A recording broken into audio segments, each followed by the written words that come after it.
Le parfum Terre de France, 100% des bénéfices au service de notre pays, présente...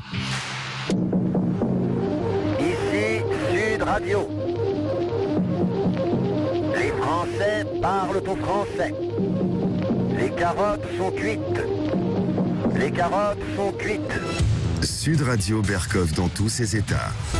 J'adore une institution quand elle sait prendre son temps. Ou il faut adorer une institution quand elle va vite. Rappelez-vous, c'est pas si loin que ça.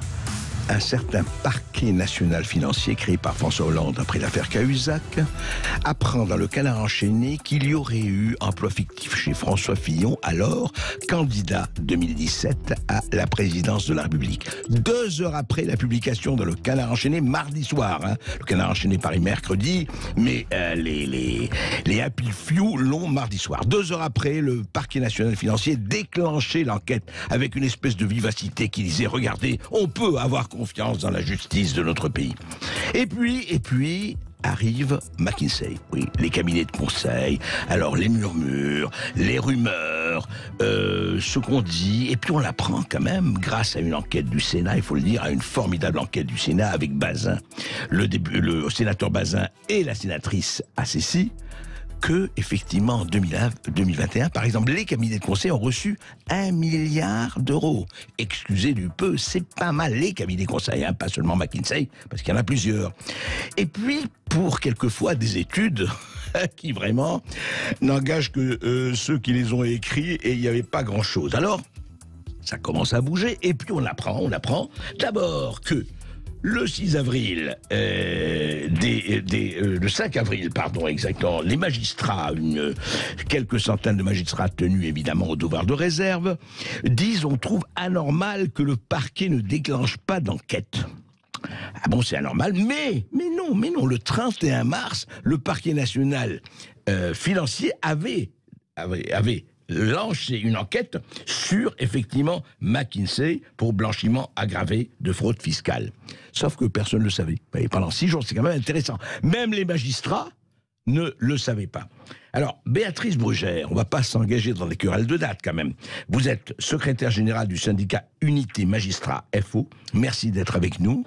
Et on voudrait comprendre, en fait, comment ça fonctionne tout ça. Comment ça fonctionne entre Bercy, entre le Sénat, qui décide de quoi, qui décide de lancer une enquête et comment. Il y a la rumeur, ça commence à bouger, alors qu'effectivement, on le rappelait qu'il y a 5 ans, ça avait bougé en 2 heures. Là, donc c'est pas seulement une question de date, c'est une question de... On veut comprendre, après tout, nous sommes les cochons de contribuables, citoyens, acteurs, consommateurs. Qu'est-ce qui se passe ? D'abord, merci de me recevoir, André Berkov, parce que si vous êtes dans tous vos états, nous aussi, la justice, on est bien souvent dans tous nos états. Pourquoi ? Parce que le sujet là que vous abordez, il est extrêmement important parce qu'il engage pour la justice la confiance des citoyens, notre crédibilité. Et vous venez de le rappeler, ça vous a pas échappé, que depuis plusieurs années, et notamment l'affaire Fillon, la justice a été mise en permanence sur le banc des accusés. Trop rapide, trop lente, trop politique, pas assez docile, pas assez indépendante, etc., etc. Ce qui fait qu'aujourd'hui, et vous avez bien posé le sujet, personne n'y comprend plus rien. Et entre la technicité, les enjeux politiciens, les postures, etc., le citoyen ne comprend pas ce qui se passe. Et c'est la raison pour laquelle je pense que c'est aussi de notre devoir d'éclairer un petit peu les processus. Et parlons du cas actuel. Alors ce cas actuel, il est intéressant parce que le PNF, qui est né, vous l'avez rappelé, après l'affaire Cahuzac, est le parquet national financier qui a pour objectif et pour mission de lutter contre la corruption. Je vous rappelle d'ailleurs, au passage, que nous sommes très mal classés en France pour lutter contre la corruption, et ça a été même un enjeu du président Macron de moraliser la vie publique. Et public exemplaire. Exactement, et on a eu des lois pour ça, on a eu des renforcements de la haute autorité. Nous, notre syndicat, et les autres syndicats d'ailleurs, on est quasiment tous d'accord là-dessus, sur un sujet qui intéresse aujourd'hui l'affaire dont vous avez parlé. Nous demandons la levée ou la suppression de ce qu'on appelle le verrou de Bercy. Alors c'est quoi ce verrou de Bercy ? Le verrou de Bercy, c'est qu'en fait sur les infractions fiscales et pénales, c'est Bercy qui a entre guillemets la main. C'est donc le ministère des Finances qui peut d'ailleurs diligenter évidemment des enquêtes, et c'est eux qui décident oui ou non si si nous, le ministère de la Justice, on peut poursuivre sur ces infractions. Ah, Et c'est Bercy qui décide c'est ce qu'on appelle pour la justice. Voilà, c'est-à-dire que c'est eux qui nous transmettent ou pas les informations. Et d'ailleurs, ils font des transactions en amont, ce qu'on fait. Voilà. C'est valable, attendez, pour le public comme pour le privé, pour des institutions. Oui, c'est valable pour Bien tout. sûr. Donc vous, magistrat, et donc le parquet national financier ne peut pas déclencher une enquête si Bercy n'est pas d'accord.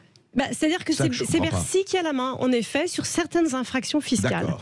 Alors, s'agissant de McKinsey... Et donc, c'est ce qui a été d'ailleurs mis en débat, puisqu'en fait, le parquet national financier, qui est souvent mis en difficulté, si vous voulez, est un peu la tour de contrôle de la lutte contre la corruption. Il y a ce rapport qui est incroyable. Moi, j'invite tous vos éditeurs à le lire.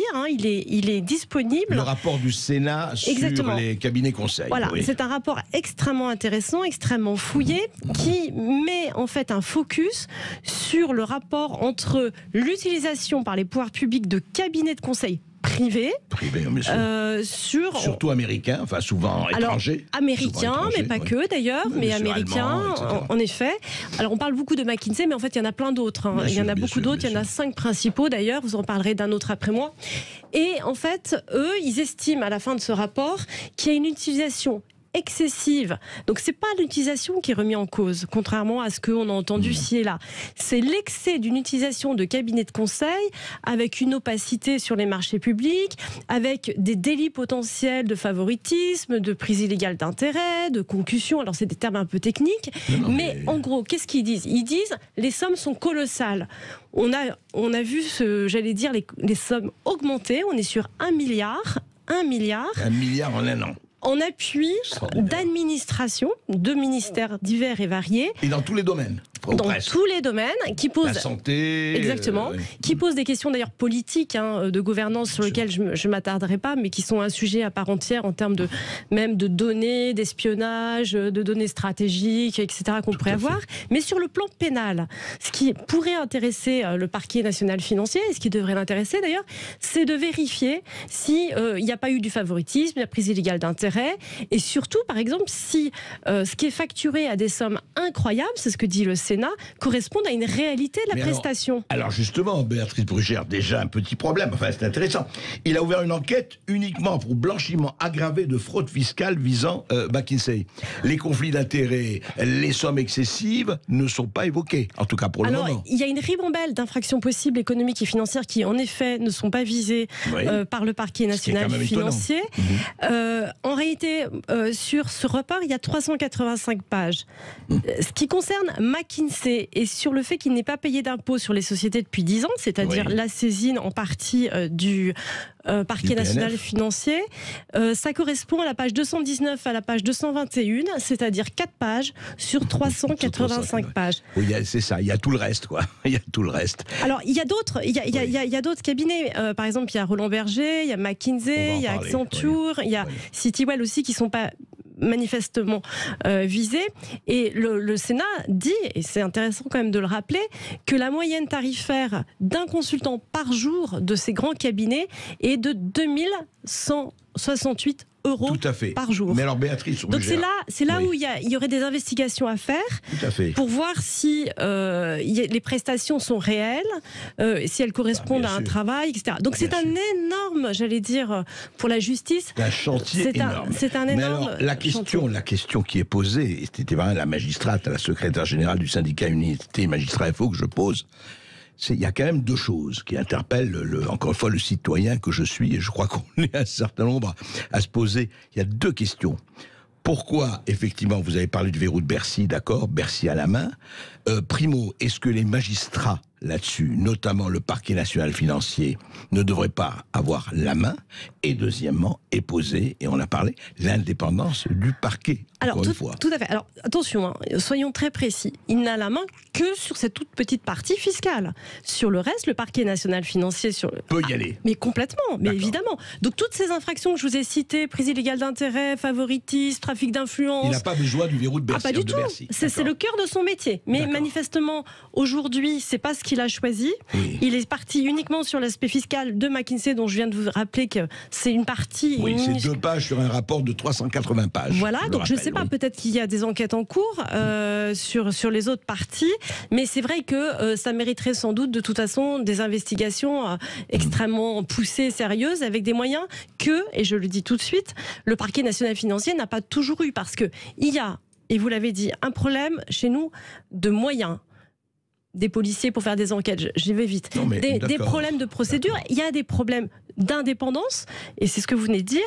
Le problème du parquet, et c'est ça aussi qui jette souvent le discrédit sur l'action de la justice, le problème du parquet national financier et le problème du parquet tout court. C'est-à-dire que nos institutions aujourd'hui, et ça, nous le réclamons, nos syndicats réclamons des réformes absolument extrêmement nécessaires et importantes. Et profondes. Et il n'y a que ça qui redonnera confiance. Vous réclamez l'indépendance vis-à-vis du ministère, du gouvernement ? Nous réclamons des garanties constitutionnelles beaucoup plus fortes pour les parquets, et nous réclamons qu'ils aient une carrière qui ne soit pas aux mains du politique, parce que c'est par là que ça passe. Oui. C'est-à-dire qu'en fait... Je rappelle que vous me corrigez si je me trompe, que la carrière du parquet dépend du ministère et du gouvernement. C'est-à-dire que d'un magistrat du parquet. Bien sûr, c'est le ministère de la Justice qui choisit, mais non seulement les membres du parquet, mais aussi parfois les membres du siège. On a vu récemment qu'il y a un juge d'instruction qui s'est fait rayer par le garde des Sceaux parce qu'il n'a pas voulu qu'il soit nommé.